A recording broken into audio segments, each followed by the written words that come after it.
各位觀眾大家好，嗱，今日咧我哋係繼續咧係請到吳千鋒阿仔哥咧係嚟同我傾偈嘅，多謝仔哥。唔好客氣。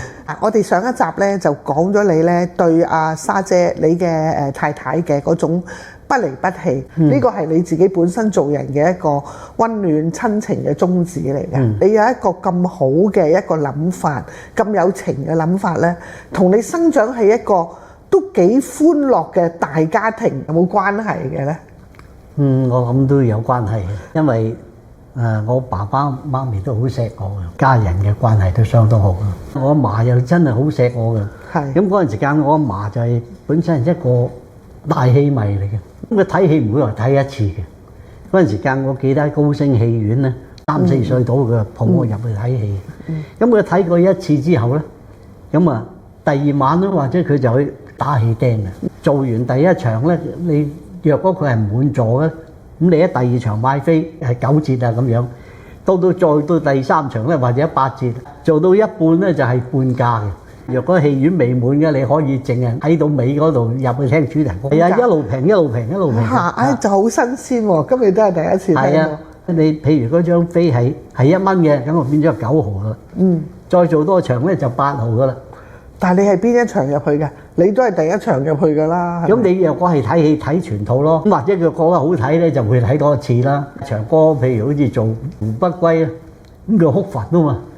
又譬如場歌做呢個《江水王》啊，咁夜仔真飛啊嘛，冚唪唥都喺尾場嚟㗎嘛。所以咧就好多時打起釘就咁。但係咁喎，你尾嗰兩場先入去，未必有位俾你。你阿嫲嫲咧就中意粵劇，咁對粵劇就唔抗拒啦。但係你爸爸中唔中意㗎？點解會對於粵劇咁即係咁中意咧？咁因為亦都係我爸爸嘅。佢本身佢好中意唱粵曲。50年代咧，咁佢就已經係識幾個朋友啦，係嗰啲業餘嘅音樂家嚟嘅，亦都反下粵曲咁嘅。咁嗰陣時間，我大概係9歲至10歲到啦。咁啊，我爸爸咧就即係有陣時1晚或者2晚就揾人翻去開局唱嘢㗎嗰陣。咁我屋企咧就有一個二胡，有個椰胡，有簫，同埋一個秦琴咁嘅。哦。咁嗰啲人嚟到咧，咁就反佢唱嘅。咁嗰陣時間，我又跟下我老子唱嘅。你又玩下，你唱。咁所以我嘅唱功咧就係由我爸爸教。但係佢中意你玩下啦，唱啦，但係當係一個職業又係另一回事嘅喎。諗住我會做粵劇嘅。哦，係咯，佢都係一定會諗住你中意我就俾你玩啦。係啊，中意就俾你唱下咁解。但係你好似話過俾我聽，幾歲大嘅時候咧，你病過一場係嘛？係啊，因為我6歲嘅時間咧就試過腦膜炎啊，好彩我就睇啱一個兒科醫生啊。我記得我姑婆帶我去睇佢，發到好高燒喎。嗱，你翻去食咗我呢隻藥，若不下晝都唔退燒嘅咧，你即刻補翻佢翻嚟啊！結果就係，哇！仍然係燒得好緊要，即刻寫紙我入去養和醫院。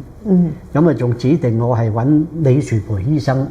全靠李樹培醫生醫翻好我嘅。但係個後遺症係有嘅，係咪？佢就話有腦膜炎嘅人咧，都會有一樣嘢殘廢嘅。咁所以我出院嗰陣時間咧，李醫生就同我爸爸講：佢話你唔好監佢讀書啊，因為個腦膜炎咧發高燒，即係燒壞腦，會唔係咁好記性嘅。後尾我話想話做粵劇，我爸爸係唔俾嘅，一來佢係要我讀書啦，咁但係我個心好散。咁嗰陣時間我亦都係有兩個職業我係想做嘅。第一個就係踢足球。哦。因為我一路落嚟咧就喺新法嗰度讀咧，記得初我哋嘅體育主任就係包景賢。哦。後尾咧就係郭錦雄。咁我就同張子慧一路都係由3年班一路讀到上去 Form 3。哇！足球名將喎。嗰陣時張子慧咧，佢個爸爸張金海啊嘛，就入去呢個星島青年軍。咁佢就同我講：喂，有冇興趣啊？一齊入去星島青年軍踢波啦咁樣。咁我翻去對我爸爸講，我爸爸就唔俾嘅。佢話一個人咁啊，到40歲就係男人嘅黃金期間。佢話你去踢足球踢到40歲就係你嘅事業係終止嘅，體力唔夠啊好多。所以佢就唔俾。咁因為我係試過腦膜炎啊嘛。我爸爸同顧天唔係好老友嘅，差唔多係好似結拜兄弟咁。阿顧師傅啊，時時都嚟我哋度。咁咧就爸爸咧叫我跟佢學洪拳嘅。後尾咧我就同我爸爸講話，不如我好中意做粵劇，不如你俾我拜下顧師傅，即係教我做戲啦咁。我爸爸當然唔準啦。佢話你似個老魔嫌嘅你，根本上成套戲、成本曲，佢話你記都記唔到啦。佢話你嘥錢嘅啫，學戲啊心散咗，對你個學業啊唔好嘅，絕對反對。咁後來我阿嫲亦都叫佢，你咪俾佢試下咯咁樣。咁所以我咧就由14歲，然後先至跟阿顧師傅學做大戲。咁啊顧師傅就話：我淨係教你一個徒弟。佢話又唔知道學院啲課程係點嘅，所以佢就由佢就介紹我入去香港粵劇學院。就跟陳飛龍師傅啊，我起走就已經2個師傅教啦。陳飛龍師傅咧就本身係花旦嘅，師傅係小武嚟啊嘛。咁你記唔記得第一次顧天吳師傅帶你去香港粵劇學院，俾你嘅感覺係點樣？嗰陣時佢親自帶我上去啦，真係斟茶拜師啦，跪喺度。咁我最記得嗰陣時間，香港粵劇學院每一年就有個週年紀念嘅。嗰年咧就阿師傅就派我同佢一個學生，嗰個學生名叫做林玉嬋。後尾阿師傅咧仲同佢改咗個藝名叫做單秋雲嘅，佢又同我做拍檔啦。我記得第一次演出嗰套咧就叫做《煙丹抗暴場》，我去做太子丹。第一次出場咧，我老豆唔敢睇嘅。佢亦都諗住我係玩下嘅啫，佢知難而退嘅咁樣。咁啊唔會做戲服俾我啦，當然係同我租咗一套女步裝，粉紅色嘅。哇，舊到好似抹台布。到而家你都仲記得？仲記得，著對紋身鞋，嗰個鞋頭起晒鬚嘅。初出嚟嗰陣時間，我老豆當然唔敢睇。走大會堂，佢走咗去最後嗰度，佢仲緊張過我啦，知唔知？咁我初出台嗰陣時係我真係好驚，一睇見哇，冚唪唥人頭湧湧，唔通行翻轉頭咩？唔得咁啊，又唔可以俾老豆睇小㗎嘛。硬住頭皮出去就做啦咁。咁後尾我老豆睇下咁啊，行翻落去，佢坐喺第3行嗰個位，結果自己坐翻定喺度睇晒嗰場戲為止。佢就變咗係放心啲俾我學啦。咁啊，我記得第2年嘅折子戲就係做寶玉緣分，帶我上去擺花街，京華服裝清白，同我做到黃色嘅文官袍雪褸膠片嘅。哇，好捨得喎嚇！好捨得啊，真係好捨得。第3年我記得阿師傅就已經俾長劇我做《胡不歸》。咁啊揾邊個拍我咧？就揾阿李國寶。咁第4年咧就出嚟就係做班啦。嗰年我記得我係18歲嘅過年班。我記得嗰套戲李寶瑩啦，我師兄石燕子做小生，做一個文武生當然係要好多嘢嘅。佢嗰陣時間佢結束晒佢自己嘅生意，一心一意嚟捧我㗎嚇。後尾就因為我喺呢台戲唱失咗聲之後咧，仲做咗2台嘅神功戲。演粵劇始終係聲色藝，冇聲係點做咧？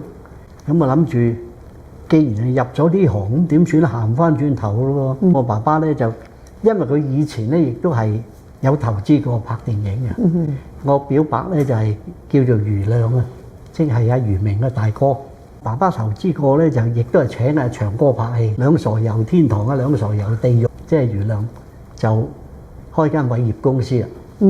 就俾我拍《八方英雄傳》，曹達華啦、華哥啦、林鳳啦、我啦、寶珠啦咁樣，同埋我妹都有客串演出嘅。拍咗《八方英雄傳》之後咧，就後來就有啲外來公司啦，揾我拍《聖火雄風》啊、3集啊、《劫火紅蓮》啊、金蝙蝠啊、斷臂神龍劍咁，即係一輪拍咗10幾套。咁電影佢就好少跟嘅，因為有陣時又要捱通宵啊，有好多樣嘢好辛苦啊。咁佢就請咗個人，即係跟住我入去片場啊，咁樣即係服侍我嗰類嘅。我就真係由我爸爸一手係即係栽培我嘅。飛龍老師咧，即係大家而家提起好尊重啦，佢開咗間香港粵劇學院啦。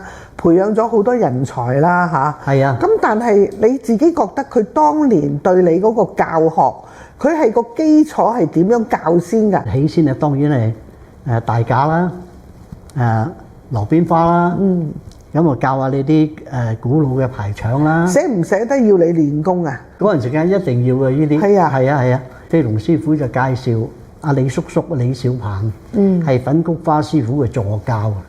咁啊請佢過嚟咧，就喺香港粵劇學院嘅天棚嗰度俾我哋練功嘅。有冇咩難忘嘅嘢啊？咁嗰陣時都係辛苦嘅，不過咧，即係總言之，你個心係中意嗰樣嘢咧，你就唔怕辛苦啊。係啊，自己就要克服佢咯。嗰陣時間又即係教翻啲古老嘢啦，大戰排場啊，呢個配馬，即係教翻嗰啲基本嗰啲啦。咁後來咧就由阿陳飛龍師傅咧，佢介紹我陳鐵英師傅嘅。阿鐵叔話：佢都唔想再出嚟教學生㗎啦。陳飛龍師傅咧就即係佢話：唔係啊，即係我呢個徒弟，我認為佢係即係可以有可造之才㗎。咁啊鐵叔就應承咗我，好啦，咁你約佢同我見下面，睇下有冇眼緣先啦咁樣。都係一見到阿鐵叔，咁就結果佢就肯收我。鐵叔亦都係好好㗎。我最記得嗰陣時間，我做蒲台嗰台戲，佢跟埋我入去訓戲棚。咁呢啲師傅啊，真係非常之難得。佢就可惜時間太短。咁嗰陣時間，阿鐵叔就當然係教我呢個打董結拜啊，斬二黃啊，金蓮戲叔啊，咁啊學啲古老嘢啦。似佢係因為係夜晚去小便。咁啊，翻入房嗰陣時間就冇開燈，未到床佢就坐一蹬就入咗東華醫院。咁就冇幾耐。所以話老人家咧又唔跌得嚇，又唔撞得嚇，真係有樣都要小心嚇。真係好可惜咯，變咗即係跟嘅時間太短。我最近入倉咧，睇到阿長哥好多劇本啊，咁咧就保留得好乾爽喺度嘅，一套一套嘅。你當年演出嗰啲，你好多開山劇本，保唔保留到啊？保留就保留得一部分啦，有啲因為嗰陣時間我喺摩利臣丹道住嗰陣時間咧，喺個天井嗰度就有一個儲物室嘅。咁我啲曲就擺晒入去，咁啊因為近住個山咧就係潮濕，整到嗰啲劇本死啦，入去一攞冚唪唥變晒灰，所以我係失咗好多套戲。咁會唔會有得復原翻嘅？冇錄影啦。嗱，好似我同阿容姐開山嗰幾個劇本係梁山人寫嘅。我問翻阿容姐，容姐都冇咗啦。藝壇三寶裏邊咧，兩寶都同你做過嚇，寶姐同埋阿容姐嚇。咁大家咧喺拍檔嘅時候，係咪都覺得聲色藝啊？喺藝人嚟講咧，有聲咧係好重要㗎，仔哥。係呢個係好緊要嘅。你因為你每一晚做嘅出嚟，你當然係唱嘅多過動作㗎。咁若果你冇聲嘅，咁啊點樣交得台下啲觀眾準咧？咁所以就聲色藝都係以聲行頭。係嗱，除咗聲色藝之外，對於嗰個正反角咧，你又係完全係冇所謂嘅。但係我咧就係即係比較係特別嘅一個啦。我又做黃灰，又做呢個陳世美咁樣。有好多文武生啦，佢要演反派，就話佢影響佢本身嘅形象。即係，但係我咧就認為一個藝人係乜嘢戲路都要嘗試去演出下嘅。咁嗰陣時間咧，我就係喺呢個金輝煌嘅時間咧，就係交到《黃灰與桂英》，即係《焚香記》。咁我做過呢個戲之後咧，我係幾喜歡黃灰嘅角色嘅嚇。咁最緊要咧，你就本身你就最緊要投入。譬如你話會唔會影響你嘅形象咧？咁即係你做反派戲，你係做到入嗰個角色裏頭咧，反而觀眾會對你會有啲深刻嘅印象。我反而咧就係對陳世美嗰個角色咧，我係好反感嘅。我唔想演呢個角色嘅。咁你因為咧就係阿沙姐，佢睇完我做黃灰之後，佢係點演我做陳世美？咁咧就我話唔得嘅，我話我對呢個角色係好抗拒咁。後尾佢就自把自為，出咗宣傳。咁你出咗宣傳咧，想唔做都唔得啦。咁嗰陣時間先至急於揾陳世美嘅劇本。咁啊睇過陳世美個劇本咧，就即係自己就係有啲即係認為嗰個劇情方面啦，同埋呢個編劇方面咧，就有啲自己唔喜歡嘅，咁所以我就將嗰個陳世美我有啲改編落去嘅。最緊要係演嗰個角色演得全神。幾時開始意識到嘅咧？